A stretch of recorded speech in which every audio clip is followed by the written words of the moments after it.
गरीबी या पैसे की तंगी के कारण लोन लेना तो आम बात है, पर घर या बैंक में मोटी नकदी पड़ी हो और उसके बाद कोई बड़ा लोन ले रहा हो तो ऐसे में हैरानी तो होगी ही।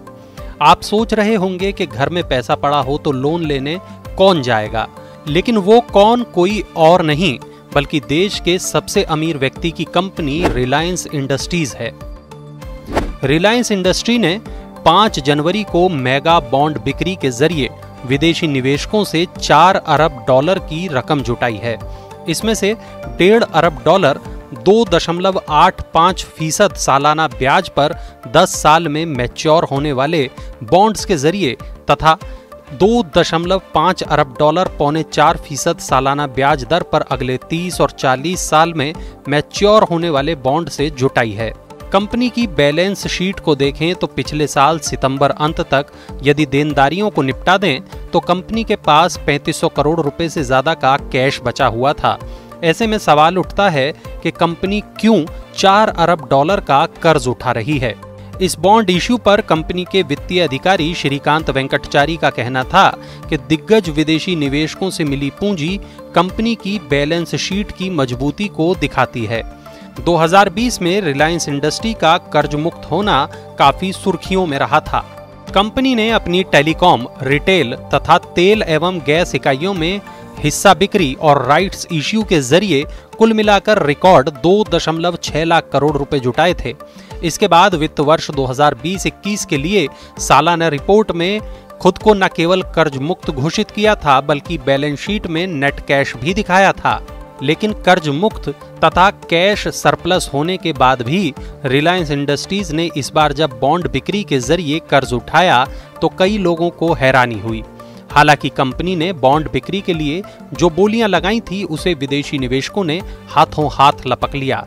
कंपनी को 3 गुना से ज्यादा बोलियां मिली, लेकिन सवाल अब भी बना हुआ है कि कर्ज मुक्त और कैश सरप्लस होने के बाद भी कंपनी कर्ज क्यों उठा रही है। इस सवाल का जवाब शायद ट्रेजरी ऑपरेशन हो सकता है।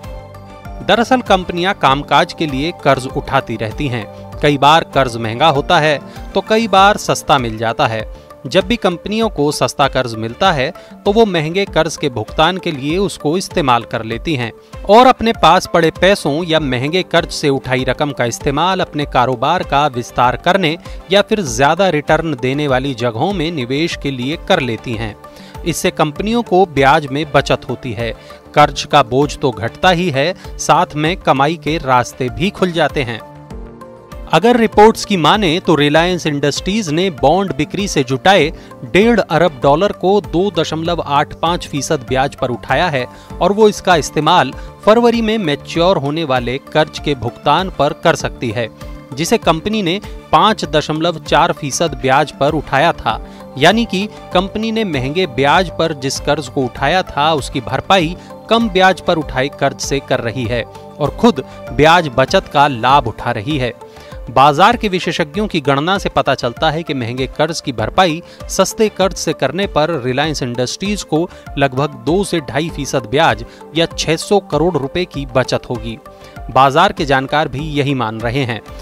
यस सिक्योरिटी के इंस्टीट्यूशनल इक्विटीज के लीड एनालिस्ट नितिन तिवारी के मुताबिक पहली नजर में ऐसा लगता है कि बॉन्ड की ज्यादातर राशि का इस्तेमाल मौजूदा कर्ज के भुगतान पर होगा जो ऊंची दरों पर लिया गया था। ऐसे भी संकेत मिलने लगे हैं कि सस्ते कर्ज का दौर खत्म होने को है, जल्द ब्याज दरें बढ़ने वाली हैं। क्योंकि अभी सस्ता कर्ज मिल रहा था, ऐसे में हो सकता है कि मौका देखते हुए रिलायंस इंडस्ट्रीज ने कर्ज उठाने की रणनीति बनाई हो ताकि सस्ते कर्ज का फायदा उठाया जा सके और अपनी बैलेंस शीट को और मजबूत किया जाए।